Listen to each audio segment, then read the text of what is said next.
This is the Sri Lanka Broadcasting Corporation.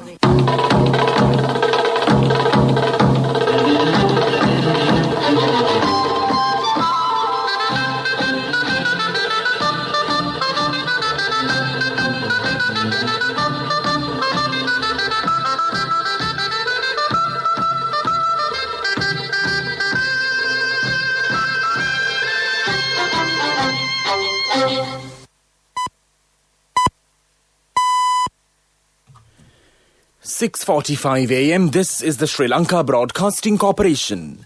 The news edited by J. Yogaraj and read by Mario Vijayavardhana.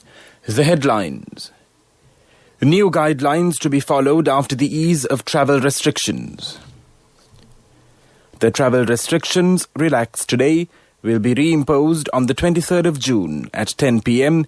and will be in force until Friday morning, 4 a.m. Several parliamentary committees to meet today. The Free Trade Zone Traders Association complains that the economy, manufacture activities and trade transactions are affected due to frequent implementation of travel restrictions. In coronavirus news, 2008 new infections confirmed yesterday. Sri Lanka records 47 new COVID-related deaths yesterday. In news overseas, Alabama storm 9 children and 1 adult killed in crash. The Director General of Health Services, Dr. Asela Gunawardena, has issued health guidelines to be followed after the travel restrictions are relaxed today. Social distancing must be maintained at all times, as well as the practice of proper hygiene such as washing hands and wearing a face mask properly. Furthermore, only 2 persons from one family will be permitted to leave the house while the travel restrictions are lifted. Interprovincial travel bans will continue to be in place even during the travel restriction relaxations.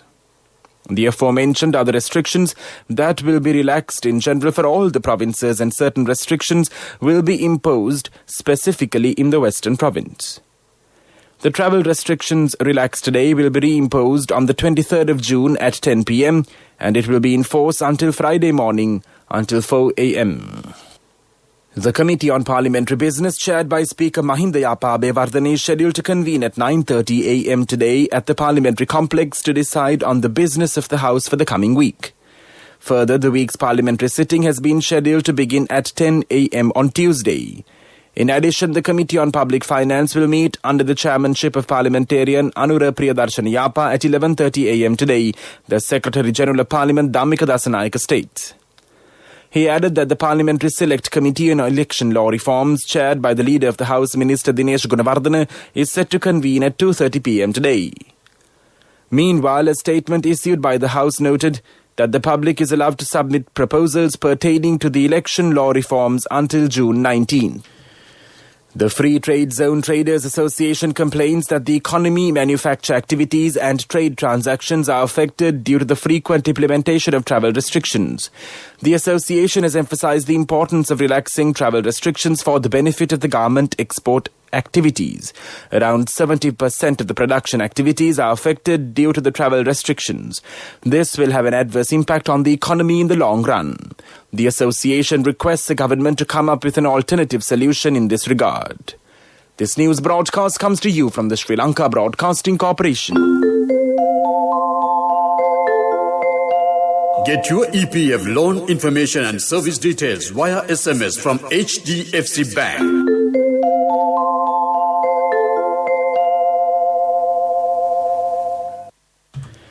The daily COVID-19 cases counted 2,008 yesterday as 455 more people tested positive for the virus in Sri Lanka.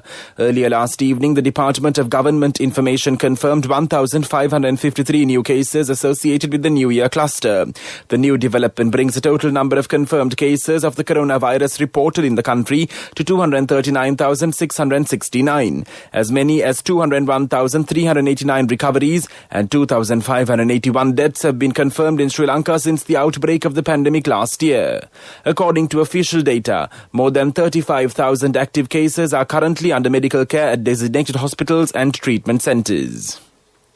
The Director General of Health Services has confirmed 47 more COVID-19 related deaths that have occurred yesterday. This pushes the official death toll due to the virus in Sri Lanka to 2,581.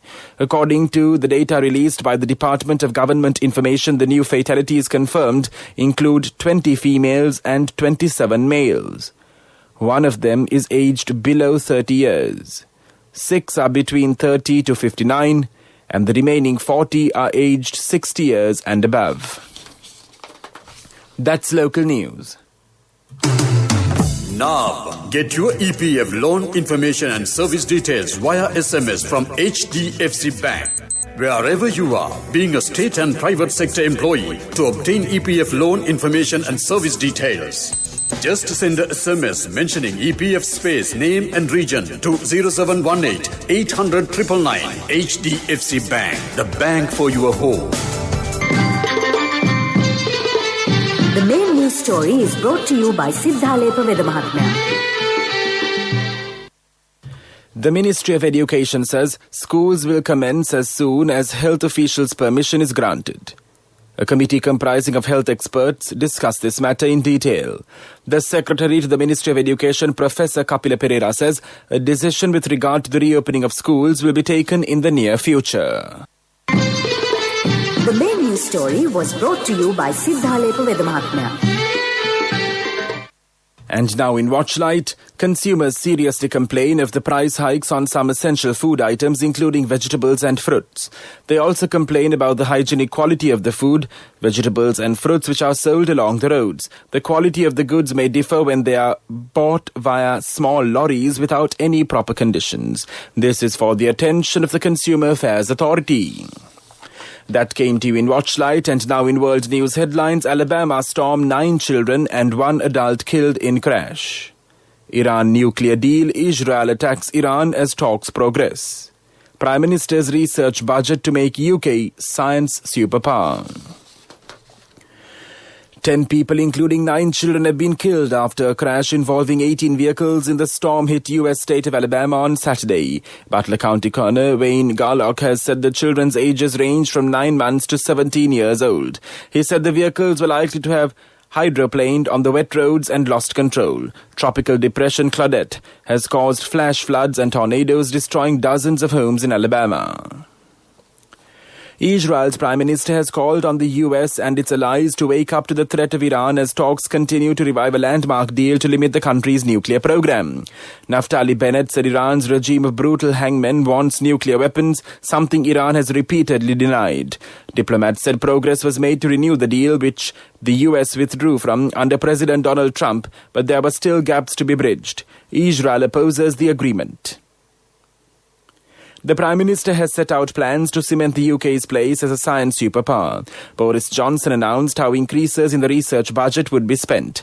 He will chair a new National Science and Technology Council to provide strategic direction on how research is harnessed for the public good. Sir Patrick Vallance, the Chief Scientific Advisor to the government, will lead a new Office for Science and Technology Strategy. And now the main points of the world news segment once again. Alabama storm, 9 children and 1 adult killed in crash. Iran nuclear deal, Israel attacks Iran as talks progress. Prime Minister's research budget to make UK science superpower. That was world news, and now in development news, the Road Development Authority has commenced a project to renovate the Iravur Chenkaladi Ayankani Bharatinagar crossroad with concrete slabs. A sum of 20 million rupees has been set aside for this purpose. This rural road development is carried out under President Gotabaya Rajapaksa's Visions of Prosperity Policy Manifesto. That was development news, and now in sports news. In cricket, Ishant Sharma, Jasprit Bumrah and Mohammad Shami managed to capture only 1 wicket across nearly 2 sessions on Sunday afternoon on a hard, fast pitch in seaming conditions. It is easy to judge that as a failure when measured against New Zealand's inspired bowling performance in the morning, when India's middle order lost the plot, as well as 7 wickets for just 71 runs. In scores, India batted first and made 217 in their first innings of the final match of World Test Championship against New Zealand. New Zealand were 101 for 2 at the end of the 3rd day's play. Today is the 4th day of the test match. Meanwhile, in athletics news, sprinter Usain Bolt has had twin boys named Thunderbolt and St. Leo Bolt. Bolt 34, announced the news on Instagram on Father's Day with a lightning bolt emoji next to each of his children's names. The Olympic champion posted a photo of him and partner Cassie Bennett with their twin boys and 1-year-old daughter Olympia Lightning. The couple did not say when exactly the twins were born. That was sports news. Contributory deposit of 1,000 rupees from NSB when your child enters grade 1. Open a Hapan Children's Service account for your kid today. Higher interest. Conditions apply. Business News. Sponsored by National Savings Bank. The safest place for your money. The annual report 2020 of the National Savings Bank was presented to State Minister of Money and Capital Markets and State Enterprise Reforms Ajit Nivad Cabral recently at the Temple Trees by the chairperson of the NSB, Kesila Jayawardena. The NSB annual report 2020 presented for the calendar year 2020 elaborates the performance of the bank, which recorded its highest ever profit before tax and profit after tax in 2020. The bank's profit before tax was 15.6 billion rupees, a 49.5 increase from 10.5 billion rupees in 2019, and the bank's profit after tax of 10.1 billion rupees recorded a 58.4% increase from 6.4 billion rupees in 2019. Business News. Sponsored by National Savings Bank. The safest place for your money. Contributory deposit of 1,000 rupees from NSB when your child enters grade 1. Open a Hapan Children's Service account for your kid today. Higher interest. Conditions apply. Access Engineering PLC, the balance of plant BOP subcontractor of the Mannar Wind Power Plant, is nearing the completion of the scope of work assigned for this ambitious project, which is a flag bearer to drive Sri Lanka to a future of clean renewable energy. Located in the southern part of Mannar Island, the 100 MW semi-dispatchable wind power plant is expected to supply more than 380 million units of electricity to the national grid annually, where electricity from this project can be generated at less than 5 US cents kilowatt per hour. That was economic news. Weather report was sponsored by Dialogue, in partnership with the Ministry of Education, introduces Nanasa, a trilingual educational mobile app with video-based lessons for grade 1 to A-levels. Now your child can study with ease on your mobile with no subscription fee. The Met Department says a few showers will occur in the western, central, Sabaragamu and the northwestern provinces and in the Galna and Mathura districts. Mainly fair weather will prevail elsewhere. Wind speeds will be 30 to 40 kilometers per hour in the western slopes of the central hills, in the northern, north central and the northwestern provinces and in the Hambantota and Trincomalee districts. Wind speeds will increase up to 50 kilometers per hour at times in these areas. This weather report was issued this morning at 4:30 a.m. Further details could be obtained by visiting the official website of the department. Meanwhile, the international weather forecast website AccuWeather.com predicts that Colombo's weather would be generally cloudy during the day. The day's temperature would be around 28 degrees Celsius in the morning and go up to 30 degrees Celsius in the afternoon and reduce to 27 degrees Celsius in the evening. Tonight's temperature would be around 28 degrees Celsius. Colombo's temperature would be around 28 degrees Celsius at the time of this news broadcast. Tonight's weather will be around 28 degrees Celsius and there will be scattered showers in selected spots late in the night. The Air Quality Index, AQI, is 22, which shows an excellent condition in Colombo. The air quality is ideal for most individuals to enjoy normal indoor and outdoor activities. Weather report was sponsored by Dialogue, in partnership with the Ministry of Education, introduces Nanasa, a trilingual educational mobile app with video-based lessons for grade 1 to A-levels. Now your child can study with ease on your mobile with no subscription fee. And now the main points of this news broadcast once again. New guidelines to be followed after the ease of travel restrictions. The travel restrictions relaxed today will be reimposed on the 23rd of June at 10 p.m. and it will be enforced till Friday morning 4 a.m. Several parliamentary committees to meet today. The Free Trade Zone Traders Association complains that the economy, manufacture activities and trade transactions are affected due to frequent implementation of travel restrictions. In coronavirus news, 2008 new infections confirmed yesterday. Sri Lanka records 47 new COVID-related deaths yesterday. In news overseas, Alabama storm 9 children and 1 adult killed in crash. That concludes this news broadcast.